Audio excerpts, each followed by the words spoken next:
गं गणपते नमः। आप सभी का आपके अपने चैनल पर बहुत बहुत स्वागत है।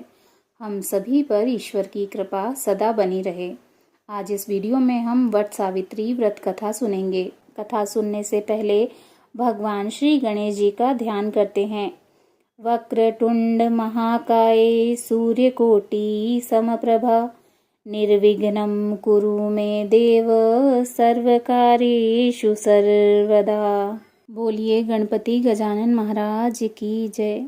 हम माता सावित्री और सत्यवान का आवाहन करते हैं, जिन्होंने अपने अटल विश्वास और सच्चे प्रेम से स्वयं यमराज को भी विवश कर दिया।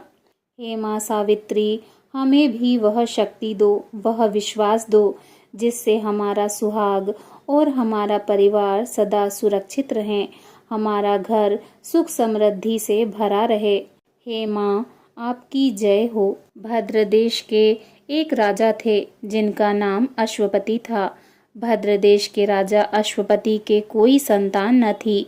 उन्होंने संतान की प्राप्ति के लिए मंत्रोच्चारण के साथ प्रतिदिन 1,00,000 आहुति दी।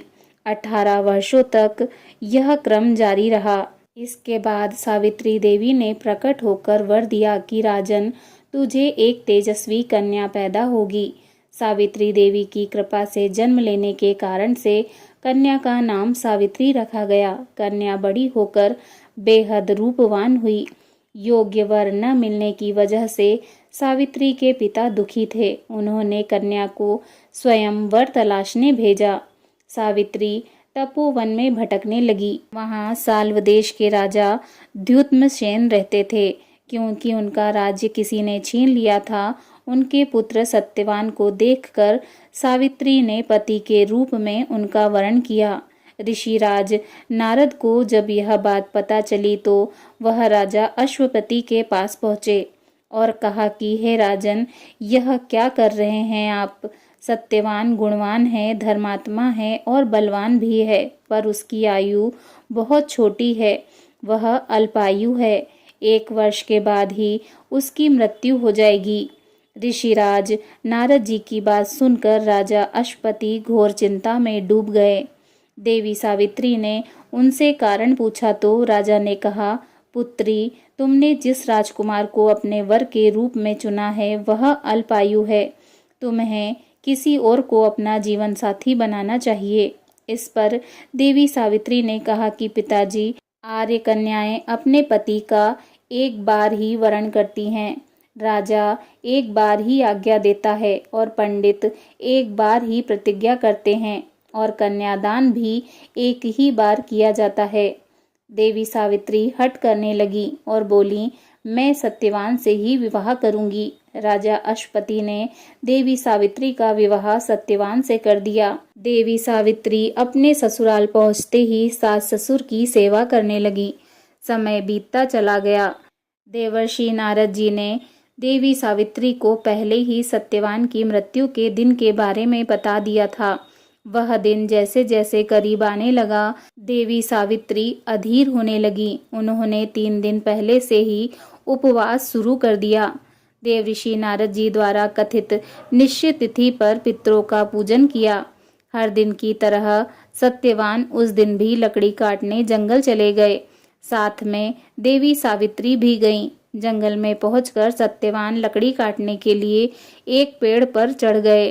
तभी उनके सिर में तेज दर्द होने लगा। दर्द से व्याकुल सत्यवान पेड़ से नीचे उतर गए। देवी सावित्री अपना भविष्य समझ गईं। सत्यवान के सिर को गोद में रखकर देवी सावित्री सत्यवान का सिर सहलाने लगी। तभी वहां यमराज जी आते दिखे।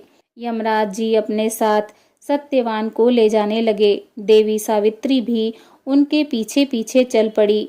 यमराज जी ने देवी सावित्री को समझाने की कोशिश की कि यही विधि का विधान है, लेकिन देवी सावित्री नहीं मानी।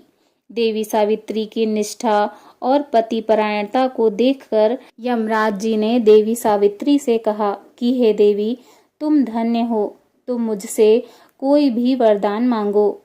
देवी सावित्री ने कहा कि मेरे सास ससुर वनवासी और अंधे हैं, उन्हें आप दिव्य ज्योति प्रदान करें। यमराज जी ने कहा, ऐसा ही होगा। जाओ, अब लौट जाओ। लेकिन देवी सावित्री अपने पति सत्यवान के पीछे पीछे चलती रहीं। यमराज जी ने कहा, देवी तुम वापस जाओ। देवी सावित्री ने कहा, भगवान मुझे अपने पति देव के पीछे पीछे चलने में कोई परेशानी नहीं है। पति के पीछे चलना मेरा कर्तव्य है। यह सुनकर उन्होंने फिर से उन्हें एक और वरदान मांगने के लिए कहा। देवी सावित्री बोली, हमारे ससुर का राज्य छिन गया है, उन्हें वह राज्य पुनः वापस दिला दें। यमराज जी ने देवी सावित्री को यह वरदान भी दे दिया और कहा, अब तुम लौट जाओ। लेकिन देवी सावित्री पीछे पीछे चलती रहीं। यमराज जी ने देवी सावित्री को तीसरा वरदान मांगने को कहा। इस पर देवी सावित्री ने 100 संतानों और सौभाग्य का वरदान मांगा। यमराज जी ने इसका वरदान भी देवी सावित्री को दे दिया। देवी सावित्री ने यमराज जी से कहा कि प्रभु, मैं एक पतिव्रता पत्नी हूँ और आपने मुझे पुत्रवती होने का आशीर्वाद दिया है। यह सुनकर यमराज जी को सत्यवान के प्राण छोड़ने पड़े। यमराज जी अंतर्ध्यान हो गए और देवी सावित्री उसी वट वृक्ष के पास आ गईं, जहाँ उनके पति का मृत शरीर पड़ा था। सत्यवान जीवंत हो गए और दोनों खुशी खुशी अपने राज्य की ओर चल पड़े। दोनों जब घर पहुंचे तो देखा कि माता पिता को दिव्य ज्योति प्राप्त हो गई है। इस प्रकार देवी सावित्री सत्यवान चिरकाल तक राज्य सुख भोगते रहे। अतः पतिव्रता देवी सावित्री के अनुरूप ही प्रथम अपने सास ससुर का उचित पूजन करने के साथ ही अन्य विधियों को प्रारंभ करें। वट सावित्री व्रत करने और इस कथा को सुनने से उपवासक के वैवाहिक जीवन या जीवन साथी की आयु पर किसी प्रकार का कोई संकट आया भी हो तो वह टल जाता है। प्रेम से बोलिए माता सावित्री सत्यवान की जय। विघ्नहर्ता गणपति गजानन महाराज की जय।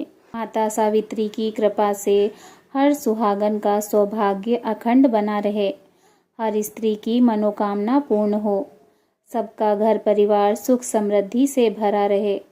प्रेम से बोलिए माता सावित्री की जय। यमराज जी की जय। ओम नमः पार्वते पते हर हर महादेव।